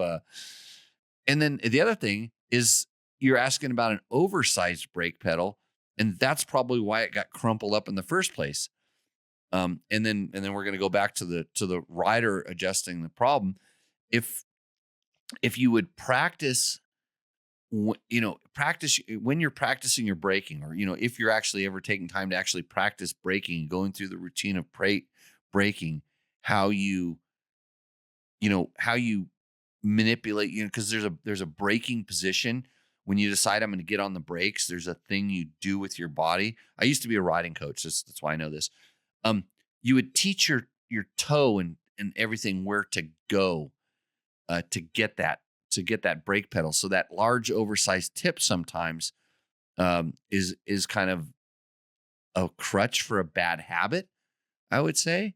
So I've never really replaced too many of them, and if they do, they were generally on rental bikes, or it was a bike that I was using for extreme enduro, and I got too extreme for my talent level, and I bent it, if you know what I mean. Yeah, they make a handful of tips. They have some billet aluminum ones, or small, he said, stainless steel ones that actually you pop off your stock rivet, then you actually screw the new one on there.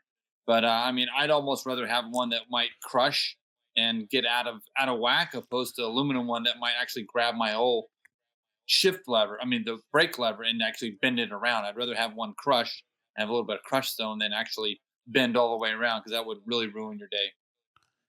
If you think about it, there's a reason why a lot of these companies have an aluminum arm and then a steel tipped pedal. There's got to be a reason for this, and I don't know if it's manufacturing costs or stuff. I would tell you that the bikes we rode, the Triumphs we rode, had really nice brake pedals and tips and stuff like that. And did you see the factory bikes? Oh yeah, did you see the stuff on those? Trick, for sure.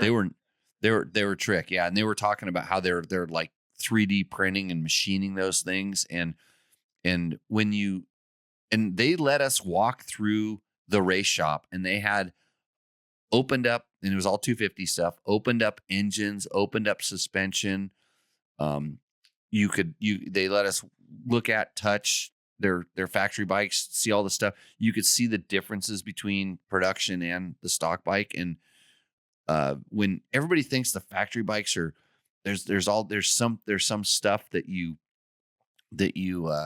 like you can't have.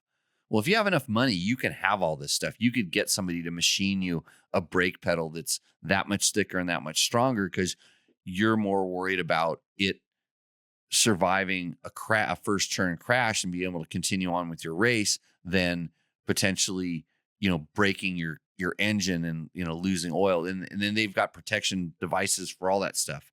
But when you look at it's the little tiny things that they do that make a factory bike.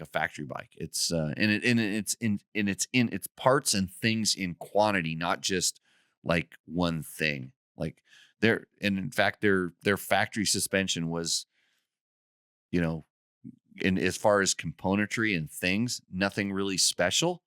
It was just tuned.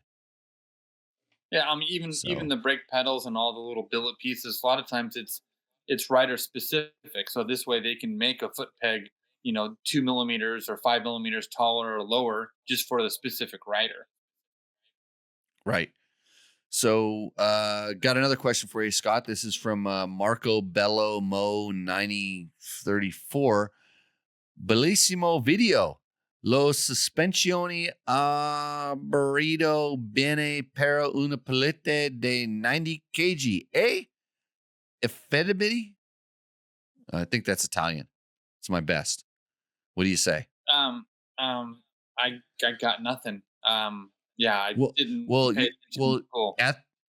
All I heard is people drop you heard people dropping kilos at the Triumph intro. They were using some of the kilograms when they were talking, so I thought maybe you would have tuned up to that number. Well, they asked me how many stones I weighed, and I said, "What?" Okay, Sam Hill. Sam Hill 30. How many stones do you weigh? Did you figure that out? I forget. I actually wrote that in my in the Triumph 250 test about how many stones I was, just because I thought it was funny. Okay. Sam Hill says, one of my Nordic riding partners in Sweden just got this AJP. Long winter. He got the standard without the Öhlins suspension. So far, so good. Oh, okay. Joe Stratman 715 commenting on Tech Talk Taco Tuesday show number 231. He says, more Jorge and Short pleases. So I think they want to get rid of me and they want Andrew Short back on. Understandable. Right. What about Logan? Let's see. Logan would have fired me. Maybe if I can get Logan to fire me, and then him and Andrew and George could just run the show. That'd be good. You could be Ryder, Oregon. I'd probably be a good guest, but I'd drink too much and then get sloppy. It'd be a messy show. A Ryder, Oregon 4474 says, I'm on my 6th fly formula. If you find a helmet that works for you, buy 2 of them. That's a really good comment from a guy who smashed his head 6 times. That's impressive. Hey, I like we said in the show, we talked about on show 231, Andrew and I started talking about, just because he wants to ride for a company that starts with F and has 3 letters, and I ride for a company that starts with K and has 4 letters. We'll talk about all the different things, why we do stuff. We kind of went into, some helmet stuff. And remember, helmets are disposable products. So when you use your product and it does its job, plan on getting another one. Just a thing. And then David Grunkle says, why not just throw a 13-tooth countershaft sprocket on it instead of a huge rear? And he's talking about our KTM 350 EXCF test. So I tend to agree with him on this. I don't know what Trevor did. They probably put a 53 or something on the back of a KTM 350 as opposed to going, they wanted to lower the gearing ratio. So kind of maybe you can speak to this a little bit. Like, why would you not go countershaft versus rear? It kind of depends on how many teeth you're going to go on the rear. Number one, if you're going to go 3 teeth, you could change the countershaft, but it does change the way sometimes the chain wears on the buffer plates and whatnot if you go too small. So that's usually a factor in the way that actually I like a larger front sprocket because it seems to torque and hold the rear end down for motocross if you need that little seat bounce kind of thing. But it's personal preference, and sometimes people that want to go like a half a rate and maybe not a full tooth, they can change the counter to the rear and they can find that little mix. Usually, like most OEM manuals has a little ratio chart, which you can find that perfect ratio if you're like in between. And this way also you Yeah, can it's not change the sprocket size too sometimes. I mean the chain length as well. yeah, and so in my world when I'm thinking about, gearing and stuff, the counter shaft, it's 2.5 teeth. When one tooth on the counter shaft is like 2.5 on the rear. Kind of that's it kind of depends on which sizes you're running. But for for me, I always got a little worried about when she started going up above 52 on the rear, the diameter of that chain ring, all of a sudden, it's gonna, like I said, it's gonna, because I'm thinking more about like, smashing it on rocks and stuff like that. It's gonna get a little bit big. But when you do that, there's also an effect on the handling, as much as there's effect on the chain wear.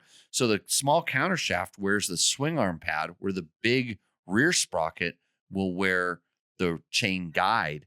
And some chain guides have multiple positions that you can adjust for. There's different settings for them. So there's all these different things. But have you ever felt the handling between going to the smaller counter shaft, bigger counter shaft, bigger rear sprocket? Because there was a thing where guys were going to the bigger rear sprocket because they felt like it held the bike down. It squatted better and did things like this. I've never actually tested it, per se, but I know that some of the supercross guys at one time were running big sprockets just because they could get that snap and they could drop their rear end on the jump faces. But I don't think it's really as much of a thing off road more than a motocross thing or even supercross kind of thing.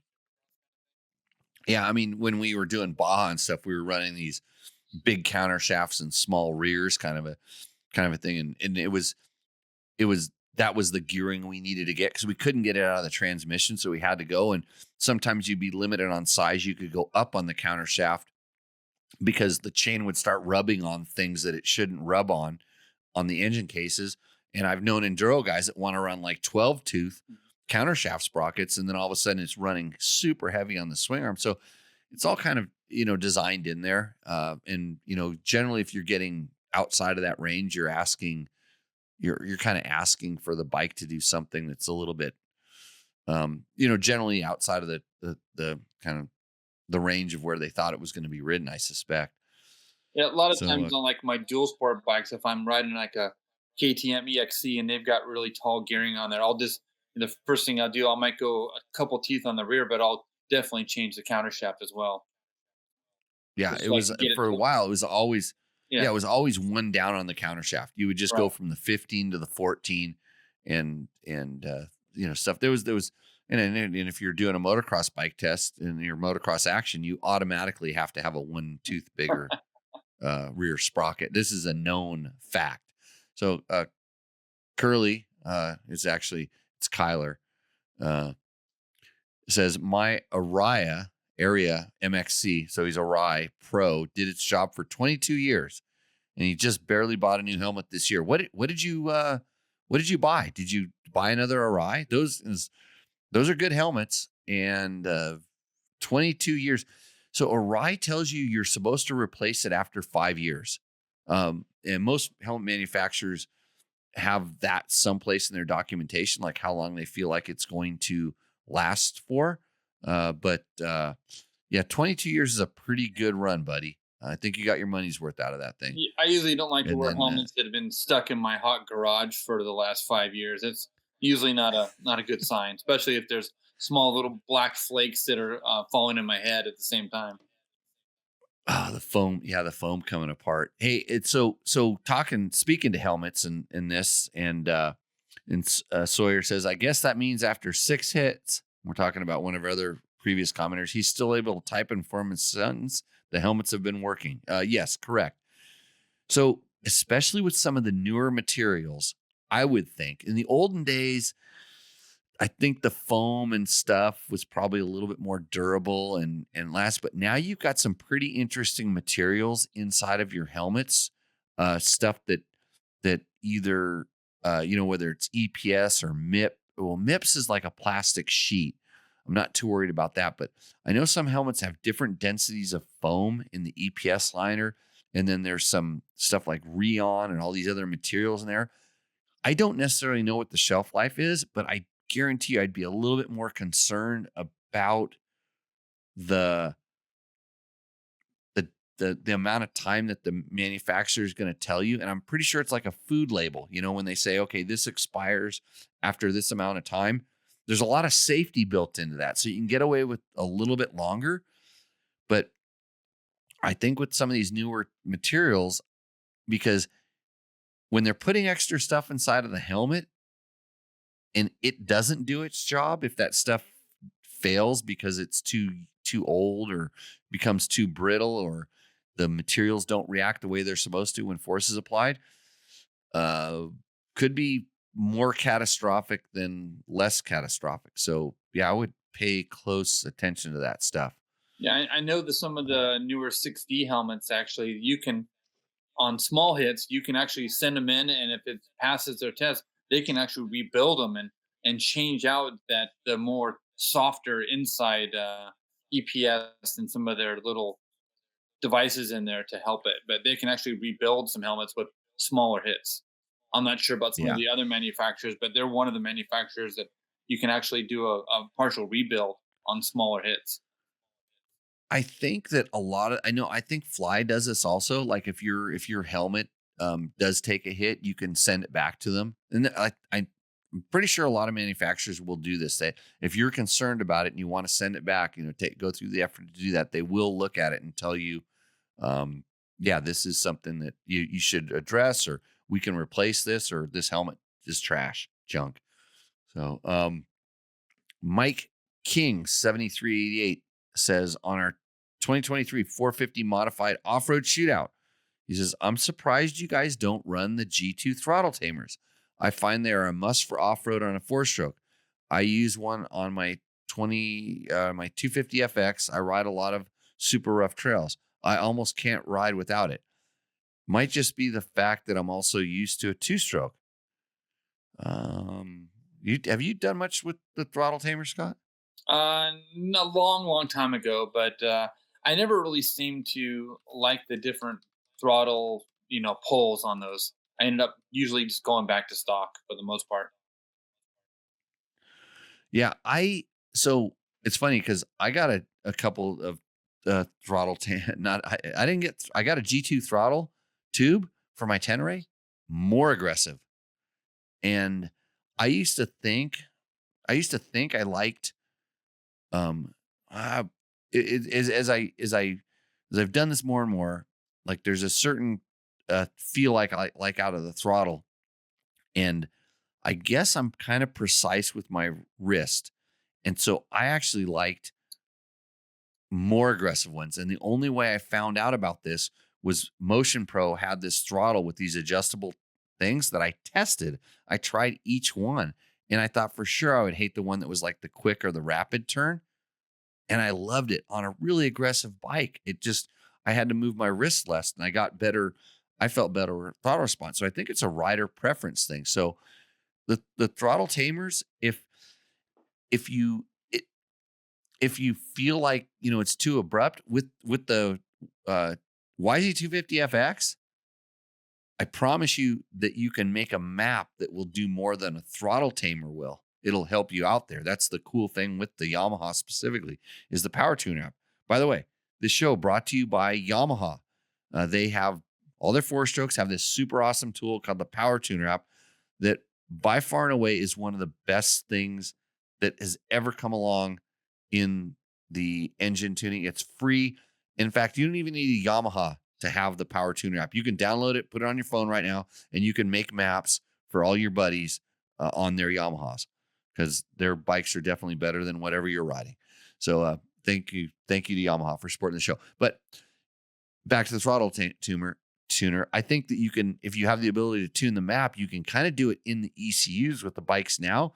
But for sure, that they do make a difference. It's one of those things that you don't see. It's a modification you don't see that will help you in a lot of ways.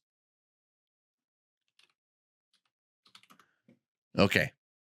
I'm responding to a guy to tell him we're answering his question on the YouTubes. But we got questions coming in.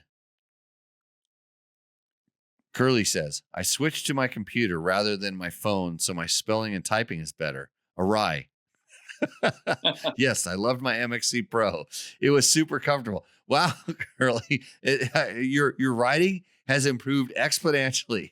And everybody can see it in the chat. If you're not watching the show, you listen to it as a podcast. We have a chat that's generally running live up on the screen. If you're watching it on a big screen TV, you may actually be able to see it and read it, so you can see these questions that we get in, and then you can also see all the ones that we ignore as well. Although it's not that many. I mean, we have millions of people watching the show at this time, all 201 million of you or whatever it is.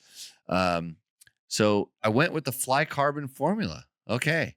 All white. I'm really liking it. It's comfortable, good airflow, and lightweight. I'm pretty happy with it. Well, awesome. Yeah, maybe, you know what you should have said? You should have said, I bought it because Andrew was on your show. And then Fly will make Andrew have to sit next to me for 2 hours and waste most of his evening as well. He probably wants to go to sleep as much as I do right now. So, okay, 145 in. So this guy can. So sometimes when you comment on our YouTube videos, I will respond back that we answered your question. I'll tell you what Tech Talk Tacos Tuesday show, and if I'm nice enough, I'll actually type in the time when you get in there. So Dakota Petiti 4544 says he's 6'2", 205 pounds. He's on a 23 YZ250F, but he rode a Buddy's 21 KX250. And I think he's talking about the 4-stroke KX250 this time. He said, it fit me super well for my size.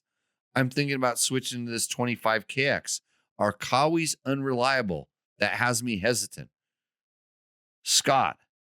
I'm a Kawi owner, as you can see from the back, and my 450s have actually done well with me. I mean, I've put 80 hours on each one of these bikes and haven't had really any issues. The 250, obviously, you're gonna need a little bit more maintenance, so I can't contest to how many hours they will go, but maybe probably in the 65-hour mark before you want to at least pull the top end apart and take a look at it. But I think the Yamaha and the Kawi are pretty reliable. I mean, of course, you hear those one-off little issues that always happens to the one in a couple hundred bikes, but it's always usually mechanic error that's caused it. But both of the bikes are good. I mean, it all depends on what fits you best. So I think, like, when so you used to be a Honda guy. You were always Honda. Yeah. And there was always Honda durability. And right now, if you asked me, I would say I have no problem, when you're talking about just pure durability, I have no problem doing, Hondas, KTMs, and Yamahas. They're all, to me, they're all the same. And then I'd always thought you step down one level and then you kind of go to where Kawasaki was. And I raced Kawasaki's. I've had Kawasaki's. I've ridden them a long time. And I promise you that they've come up. They're much closer to the durability of the brands I had just mentioned. But I haven't had one for a long term. I haven't ridden one hard for a long time. So I don't know in that thing. But then I would also say that maybe some of the brands that I just mentioned have come down just a little bit as well. Well, the only thing with the Kawi is that, I mean, some of the hardware and the nuts and bolts and stuff isn't as good quality, I would say, and the tiny little fit and finish compared to a Yamaha. But I mean, I haven't had a problem with it. But as long as you take your time when you're taking your bike apart and putting it back together, not by over torquing things and over tightening things, and if you do it right, it's not a problem. But if you rush it, then the hardware on the Yamaha and some of the little minor fit and finish things are a little bit better on the Yamaha, I would say. Oh, good. I'm glad you said a little bit better, because I'd have to edit this and clip you out, because they are a sponsor of the show and we only say good things. Yeah, I think they are sponsors. The nuts and bolts and hardware choice. I think Kawi's a little bit behind the Yamaha.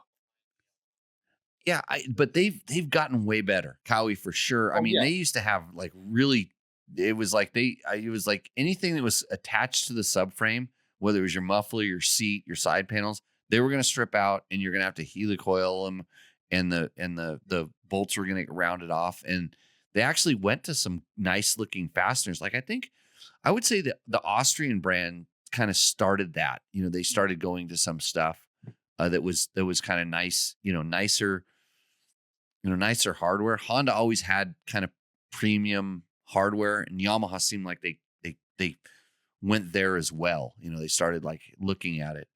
But speaking of hardware, did you want to make any comment about our tour through the Triumph factory and looking at the factory bikes compared to the weight saving of the Torx bolts on the OEM bike? I'm not gonna comment on the fact that every bolt on that engine is Torx, because if you're working on it and you have Torx, it's no big deal. Like, I don't have a problem with it. You can click through. I'm sure you can click through our link on Rocky Mountain MCATV, and they will sell you a Torx bit set that you can put on your T-handle ratchet thing or your little impact driver, and you can work on it just fine. But the race bikes did not have Torx bits on them. They all had titanium 8mm and 10mm and whatever other millimeter hardware on them. And I don't know. I mean, it's interesting. I think Triumph has heard that a little bit, and they seem to be paying attention to the market. I don't know why they can't have the Torx and the Hex like some other brands do. But yeah, one of their comments was weight. They tried to save maximum weight, and they felt that the Torx bits actually saved them. They didn't have an actual number, but they said it was lighter overall if they used all Torx bits. Well, so if you look at a regular 8mm hex head, that's just 8mm, and if you added the Torx into it, it would be less weight. So if you just made it round and added the Torx into it, it's probably less weight, or maybe a little less weight. But I would argue, and we'd have to do it. We could do a scientific test. We could take 3 of the same bolts, one hex only, one Torx only, and one of both, a hex and a Torx. And I bet you the one that was hex and Torx would be the lowest weight. So working on the 250, the first time I was like, what? Then once I got all my tools out and I figured out what fit, then I had all my sockets in there. It wasn't that bad. It's what, a Torx 25 for everything? There's like, I think 2 or 3 different. Even the drain plug is a Torx, right? No, I don't believe so. No, that was a 12mm. It's a 13. It's 12. A 12. Okay. So they can't decide between. There's a couple 13s on there, but it was only like the chain adjusters. Yeah. So they can't decide between 12 and 13. I'm gonna have to walk inside because you've actually burned out my battery in my laptop, Jimmy.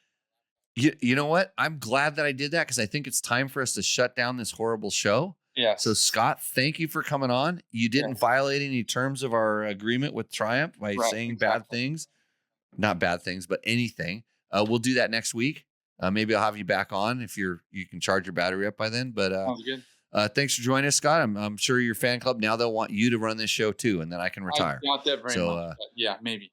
Okay, good. I'm going to shut you down from this meeting. Thanks a lot. Okay.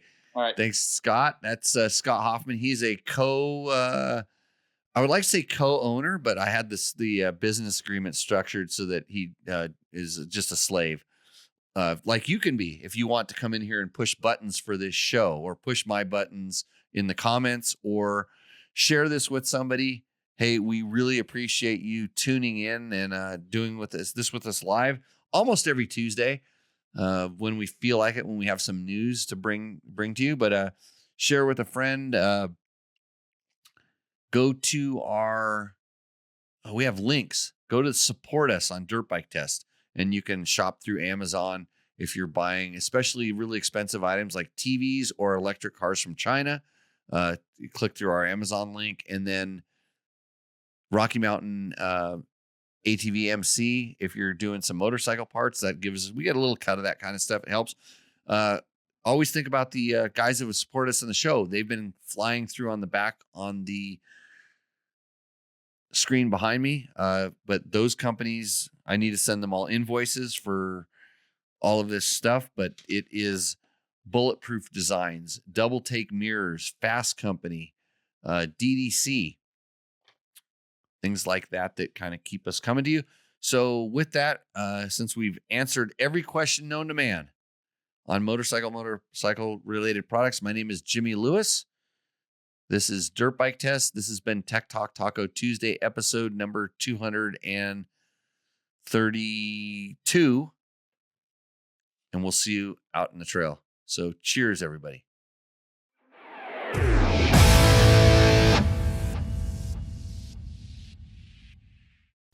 If you liked what you saw in this video, come check us out over at dirtbiketest.com on the webs.